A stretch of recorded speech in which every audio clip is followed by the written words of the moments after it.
Hello out there and welcome to Pcgtv Sports Time with Jerome. This being our second show for the year, I tell you, we have great stuff to share with you.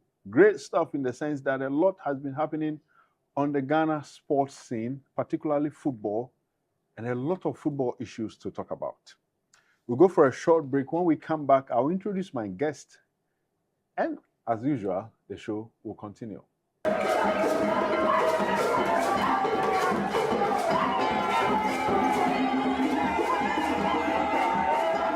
Welcome back. Before I introduce my guest, as usual, we have to take the scripture for the day. And today's scripture, I'm taking you to Exodus. I've been reading Exodus the whole of this weekend. It's lovely. Exodus chapter 35, verses 22. At this point, the Israelites, led by Moses are taking instructions from God on the building of the tabernacle. And the Israelites were given to the work of the Lord. Listen to what Exodus chapter 35, verses 22 says. It says, both men and women came, all whose hearts were willing. They brought to the Lord their offerings of gold, brooches, earrings, rings from their fingers, and necklaces. They presented golden objects of every kind as a special offering to the Lord. In fact, if you take it to 23, it says, all those who owned the following items willingly brought them to the Lord's work. The question I want to ask is, what are you giving to the Lord? What are you offering to support the Lord's work? We have a good example from Exodus 35, verse 22 to 23. In fact, if you read downwards, it even says that they gave to the point where the craftsmen said, you've given enough. They had to bring in Moses for Moses to say, look, we've had enough. Now you can keep them. We have a good example, as I said, to give to the Lord. Give and give so that you'll be told that, oh, you've given a lot. I feel a year. We'll go for a short break. When we come back, the show will continue.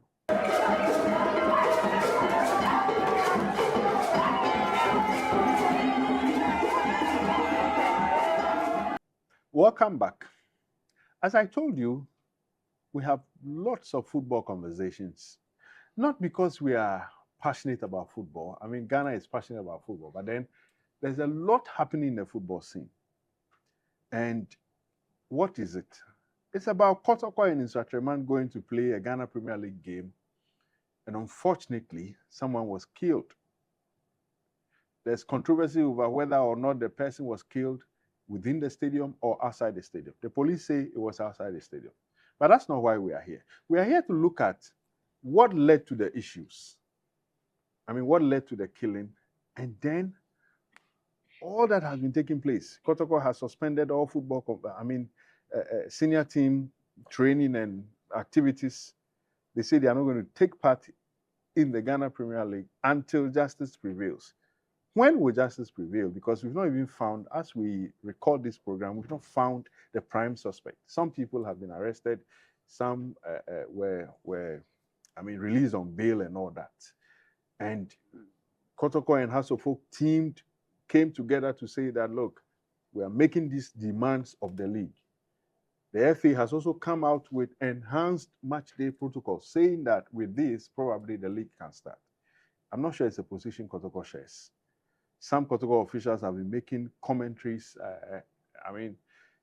At the club secretariat, the IMT chairman, Nana Pinkra, also made some strong remarks about the conduct of the FA. So the issues are a lot. And we've looked through the space. There is nobody else than the former general manager of Insuatreman, Mr. Eric Alagi Dede, who, in our considered opinion, is best to address or talk about the questions we have on this particular matter. Eric, welcome. Thank you, Jerome. And where do we even start from? Because the issues are a lot. Yeah. We have to wrap it up all in 30 minutes. Tell me, what did you make of the news of Yao Frimpong, that is Nana Poli, Elias Nana Poli's death? As someone who has not just worked for the club, you were at top management position. When you heard that something like that has happened around a club that you have led before, how was the feeling like? Jerome, thank you, and thank you for Presbyterian Church TV. Yeah, it's great to be here. I mean, welcome. We encourage that. I'm sure my Assemblies of God people are watching. Reverend Wingam and his people will it's not shouldn't just be about preaching alone, but we should bring other programs on board. Because you see, the point is that the people who come to church, they are the same people who follow sports. Yes, exactly. They follow sports a lot. They go to the stadium. So you can't leave, and that's what PCGtv thought about. Like, the preaching, the sermon, the evangelism. Yeah, it's all good. Must go on, but there's a connection to sports. We need to add it because I'm a strong Assemblies of God member. And I'm sure if AGTV are having sports session, once in a while we will show up definitely and contribute our quota. Jerome, that's just by the way. First of all, let's reach out, and we are all still in the mood of mourning for our brother Yao Frimpong, also known in public life as Puli. It's unfortunate. This incident should not happen to anybody at all, not just him. No fan deserves, or nobody even deserves, to lose his life going to the stadium to go and watch a game of football. And having worked with this club, we'll first of all say our condolences to the wife, and then the kids, the family, and then to the Kotoko fraternity. It's a big loss that we are all mourning. We pray that the killers will be found. But having worked closely with this club, you know, I was a bit surprised. You know, that particular Sunday, I was so much interested in that game because a win for Kotoko meant that they were stretching their lead on top of the table, whilst a lose for Nswacheman meant that they were dropping into the relegation zone. So it was going to be a very key battle. Considering that I led the team last season, we did back-to-back against Kotoko. And this season, they beat us 1-0 in Obuasi when I was in charge. So it was time for Nswacheman to try and take the 3 points. So there was so much tension right from when the Kotoko team arrived. You see the tension from the safety zone, where our brother Pole is seen in a lot of the videos, as well as the Kotoko security men and a lot of people, including people from the Nswacheman Football Club, who were not all supposed to be in the safety zone. They were there, and that is where they started, the brawl. And it went on into the game itself. Players were so indisciplined. They engaged each other on the field of play. We all saw what happened in the Merseyside derby yesterday. But it only ended with the players separating their colleagues, and then the officials and team securities getting involved to make sure that it doesn't escalate into anything. We saw the fans did not throw anything onto the field. But in this case, we saw fans trying to jump the perimeter, go onto the field of play to go and attack the Kotoko team. And that went on into the stands and eventually led to the death of our brother. That brawl on the pitch. I mean, I'm sure viewers, are watching that video now as we speak or talk over it. What do you think would? I know. I mean, you've given the background to events on the field, but you were there. I mean, those things were not seen. What is it that would change all of? Because you left just about 2 or 3 months ago. 2 months. Yeah, 2 months. What is it that would change all of a sudden that it's not just players arguing on the field, I mean, as you can see, but players kicking themselves, and even fans. There's a fan who was wearing white, a white shirt, went over the inner perimeter. In fact, sat on it and jumped inside, and also joined the fight. Free. What is it that would change all of a sudden that clubs that, and Kotoko and Nswacheman have played friendly matches here and there. We've enjoyed some good relationship. Suddenly, there's this strong rivalry that leads to someone being stabbed. Jerome, I'm I'm a bit surprised, and I think it's about leadership. Okay. I have a way. If you ask any player who has dealt or worked with me, I have my own style of managing footballers. There is a time I'm going to laugh. I can dine with you. I can do everything with you. Yeah. But there is a red line, and you dare not cross that red line. Okay. The moment you cross that red line, it's a big fine for you. So even in football games, anywhere I have worked, from my days at Karela to Nswatremai, if you go and take an unnecessary red card is, for instance, there's a foul, like what happened in the Nswatremai game. Yeah. And then you go and push the player, and the referee decides to give you a red card. I will use your money to pay. And that fine for a red card is 500 cedis. I'm taking it straight away from your salary. So I believe the boys were scared of their monies being deducted.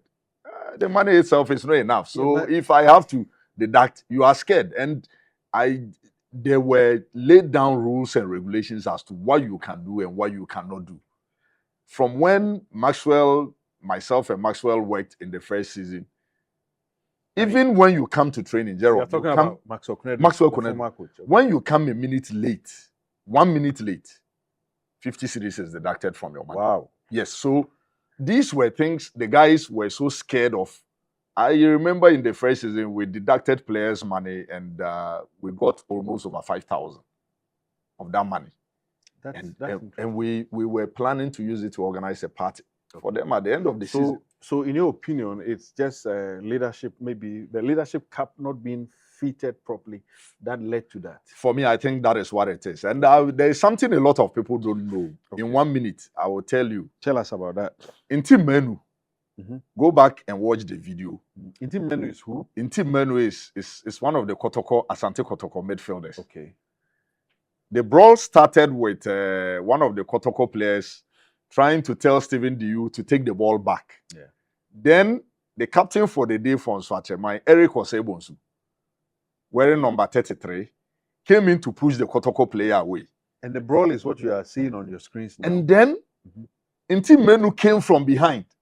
And the push on Osebonsu was so hard. Then I think he fell. Somebody came to push him, and Osebonsu went and stepped on him. The brawl between Osebonsu and Inti Menu, two of them played for Legon Cities. Yeah.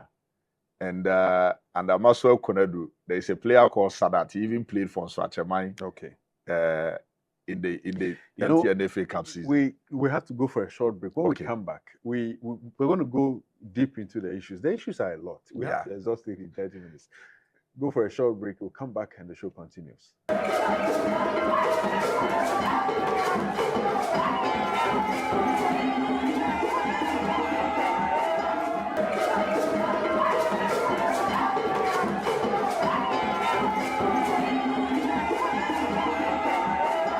Welcome back.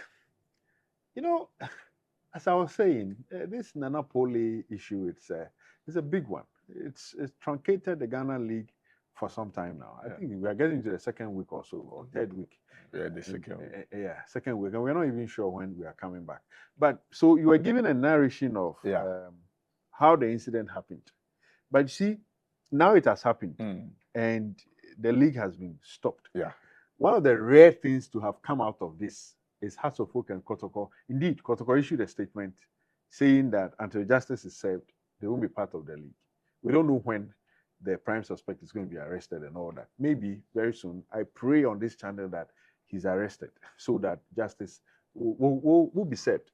But after Kotoko issued a statement, Hearts of Oak actually joined.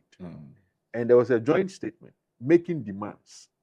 I mean, a whole lot, about 12 or so of them. There was a night vigil.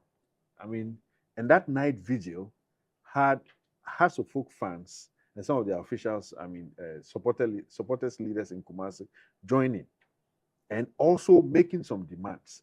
As someone, I mean, now you are not with Nswatremai, but someone who has been in the media field for some time, a long time, someone who has managed clubs. I mean, you're a former manager at Karela, former manager at Nswatremai. Were you not fascinated by the fact that Hearts of Oak, a rival club, joined Kotoko in making certain demands. For instance, asking for an autonomous league, asking for a greater share of the TV rights, if there is any, asking for better security arrangement for our league. Isn't it that this time Hearts of Oak decided to put rivalry aside and join a good cause? Yes, Jerome, I agree with you on that score, because whatever is affecting Asante Kotoko can affect them tomorrow. Yeah. Can affect any other team, and you wouldn't have the opportunity to go back and correct those wrongs. And I think what Hearts of Oak have done is to just say that, look, listen, we are the big boys in the league. Let's call the shots now. This is the right time for us to demand for what has eluded us all these years. Let's just show them that, look, we have what it takes to make sure if we are not there, the league will not be played. Because if Kotoko doesn't go to Nswatre and Hearts of Oak does not go to Nswatre, how much are you making from your gates? And it's the same with all the other clubs. If Legon Cities, they don't have fans, Accra Lions don't have fans, they will make some money when they play against Hearts of Oak, when they play against Kotoko. So how TV rights, this conversation has come up a lot of times. I remember when my days at Karela, the conversation came up, but they didn't really take it serious. And I think this time they are taking it serious. My only problem is that the timing is the issue. You know, in all this, Jerome, if we want to say that we will fulfill all these promises before the league returns, it's going to be, the consequences are going to be dire. And it will not just be for the other 16 clubs. They, Kotoko and Hearts of Oak as well, they will face the same thing, because each team has a minimum number of 50 people who are on their payroll. Yeah. So let's say we haven't seen the killer, or we get the killer. This is a criminal case. You've seen cases go for 8 years, 5 years, yeah, and all that. We don't know when the court will finally say that maybe the person is guilty or not. So are we saying till then we will not play? If we don't play, clubs have contracts with players. These contracts are running. They have contracts with coaches, and Kotoko and Hearts of Oak inclusive. Yeah. But what I think we should all agree that the FA should do ASAP is the enhanced security at all the venues. Good point. So then the enhanced security document is out. Last night they issued it, and they are making a lot of sense. Yeah. I mean, with what's on paper. Yes. But people have said that, look, it is not as if these things you are talking about, we don't know. It's the enforcement. Yes. It is how clubs will take responsibility for some of the things you are saying. For instance, they are saying that clubs should have security officers. Safety and security officers. Yeah. Even if these people are appointed, it's the same people, some of them are going to be the same people who are manning gates and are not even doing their work well. Where do you think this safety and security enhanced protocol, match day protocols will leave us? Is it something that you think clubs will be willing to accept and also make those things that they are asking for, I mean, work? Jerome, the thing has to do with the owners of the league. Okay. They have to really bite and bite hard. Okay. Prosper Harris, another that I know, is a very hard man. Okay. He can really sanction. But sometimes the system does not allow him, too much begging and all. If you leave Prosper, I'm telling you, with what he can do and the little I know about him, every club will comply. Because the listing, he will find you. Okay. And I think that the protocols are good. Where we are going to have a challenge is if Club A fails to enhance the protocols and you find them. Club B, you find them. Club C, because you feel you have some level of affiliation with Club C, you don't find them. Then the problem is going to start again. So here you are talking about selective justice. Selective justice, which has been one of the problems that we faced over the period. and you see somebody goes to make reckless statements, he's dragged before the disciplinary committee. Another person makes the same statements or even more damning ones, and is allowed to walk away scot-free. Okay. So if you don't apply the law equally, we'll be back to this topic to discuss. Because every club knows they've described how many people can be in the inner perimeter. Yeah. If you don't have anything doing, go to even Accra and Kumasi, where the inner perimeters are supposed to be more safer, you still find a lot of people in the inner perimeter. So, for instance, if you go into the match day enhanced match day safety and security protocols 2025, released by the FA on 12th February, just a few days ago. Yeah. This is what they say. I mean, we don't have enough time to go through everything. But for instance, just to take you through and maybe you run some commentary on it for us. The point 3, I mean, point 1 talks about purpose of the document. And it's basically to enhance safety and security. Yeah. Point 3 talks about appointment of safety and security officials. And I was saying that it is going to come down to clubs being responsible. Sure. And appointing such people and making them work. Number point 3, okay, so that's point 3. Point 4 says relationship and cooperation with supporters club. And you were talking about how you dealt with supporters at Insuatraman when you were general manager. Do you think that clubs are going to have it easy getting their supporters to behave well at match venues? Jerome, it depends on how you relate with the supporters. You see, the problem has to do with the administrators who run the various clubs. We are all not sincere. I like that point. Yes, we are all not sincere. The same people we are telling them to go and attack the away fans are the same people we sit down with and we plan with them. Sometimes even some of the club owners, they know these people. Yeah, they know so well. They know them. I mean, everywhere. So every match venue has these characters. Okay. It is the way you sit down with them and you tell them to behave themselves. Okay. There are areas, if they are not supposed to be in the safe zone, make sure they don't go near there. They are not supposed to be in the perimeter. Make sure they don't go there. Make sure they don't go and attack any away team bars or their fans or anybody. So you call for honesty, sincerity, and fun education. We have to be sincere and engage them.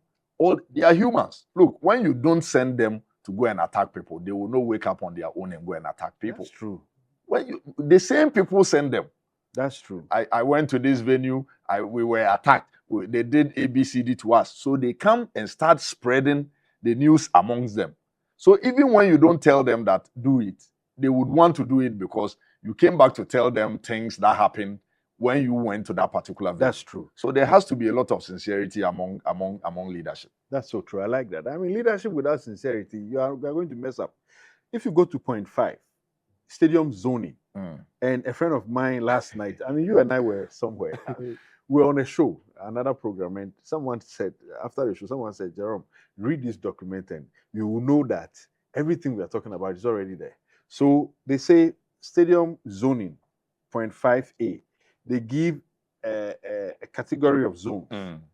The pitch surroundings, competition area, changing rooms or dressing rooms, spectator stands, and stadium exterior. These are zones we already know. Yes. How are we going to ensure that designated people go to areas they are supposed to go? Because you have been to international competitions. I have been to international competitions. If your tag doesn't allow you to enter certain areas, you cannot enter. How are we going to enforce this here? Jerome, once again, I think no team travels with maybe officially more than a 40-man contingent. Okay. I have never traveled with more than 35. My maximum has been 34. Okay. So if I travel with 34 people, it should be very easy to accredit them. Yeah. So we don't need to do accreditations every other match day. Yeah. We need one accreditation, one for players, Nsuatreman FC, one for technical team members, one for management team members. And so maybe security and other people. Driver, maybe video man, and then if you have a cameraman, all the people who will travel with the team. So let's say 35 contingent. I will let you pause there because the next point we'll go to talks about these things. But I'll go for a break. When we come back, Eric will continue with the points about contingents.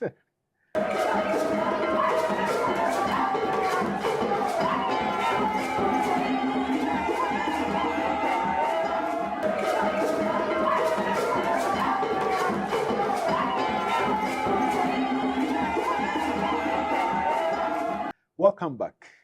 You know, we don't have so much time, but we still have to deal with the issues. And Eric was talking about the number of traveling contingents. Yeah.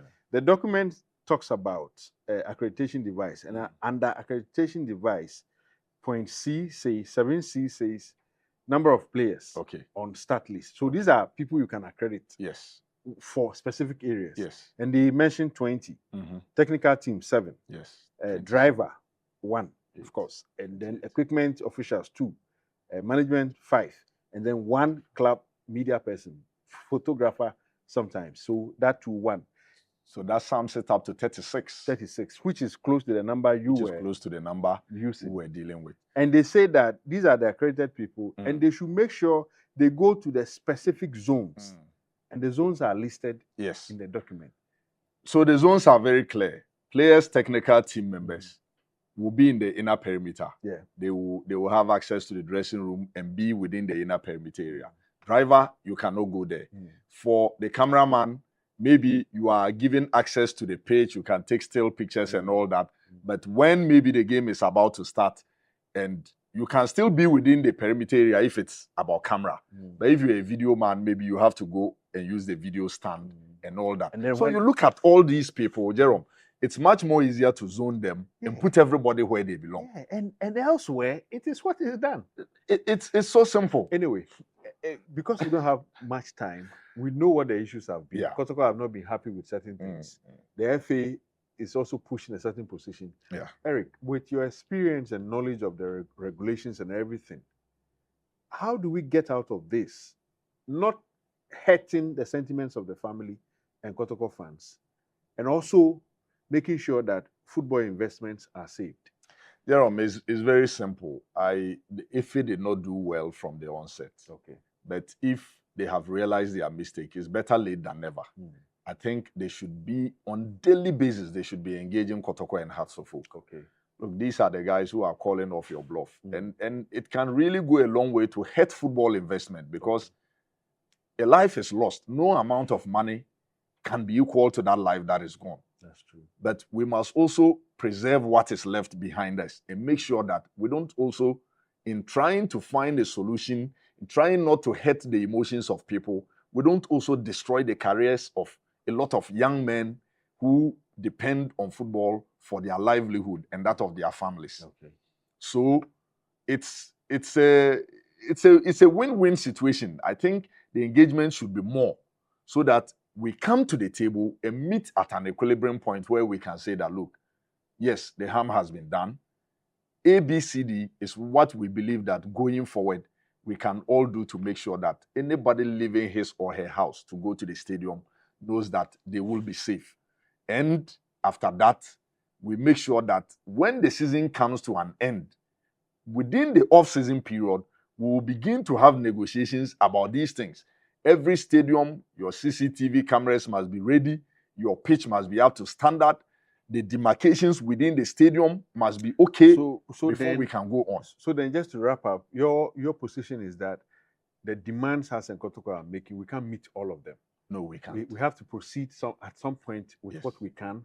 And then when the season ends, we work with something more substantive or more substantial than what? Jerome, exactly, because for autonomous league and taxes and all these other ones, they are not something you can do within a month. Yeah. So it means we cannot put football on hold for like 1 month, 2 months. Even the players themselves will be rusty. You have to come back and start preseason all over. Okay. So we need to be very mindful. We are in the second week. It doesn't look like there will be Ghana Premier League games this weekend. 2 weeks, it's already gone. And if you understand the science of football, it means a lot of players might not have trained over the last 2 weeks. Yeah, I mean, Kotoko is not training. So if you have to come back and say football is returning by the 3rd week, means there has to be a lot of intensive training within that 1 week. Yeah. And a lot of teams may not even catch up. Yeah. So we will plead with them that, yes, it's a very painful situation, but let's come to the table and let's all agree that, look, we will do a lot of the things in the 2025-2026 season. But in the meantime, let's try and end the season and then start implementing some of these things gradually. We will get there. It's a gradual process. Okay. I mean, with time, we'll be able to get there and make it happen. Well, Eric has said it all. And I mean, you can't say anymore. The point is that lives are important. In fact, there can be no football without lives. Yeah. You need people to be alive to be able to kick and run. The truth of the matter is that a family is hurt.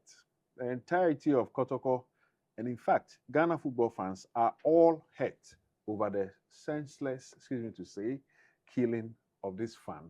I mean, for no reason. We have to continue with our lives, but we also have to take care of the sentiments of the family and make sure that justice prevails. Yeah. And that will be in the interest of not just the family, but also Ghana football, because at the end of the day, fans are still going to go to the stadium. Yeah. If not all, some will go. Football investments, like Eric is saying, also has to be saved. What do we do? In all of it, wisdom must prevail. And we pray that the Ghana Football Association would find the right path to approach these issues so that Hearts, Kotoko, the family of Nana Poli, and everyone involved would come to a common place and say, now football can continue. So our game will be back. Until then, we don't know when that will be done, but we can be sure that, God willing, next week will come your way with another show on Pcgtv Sports Time with Jerome. And we say, in thy light, there is light. Goodbye.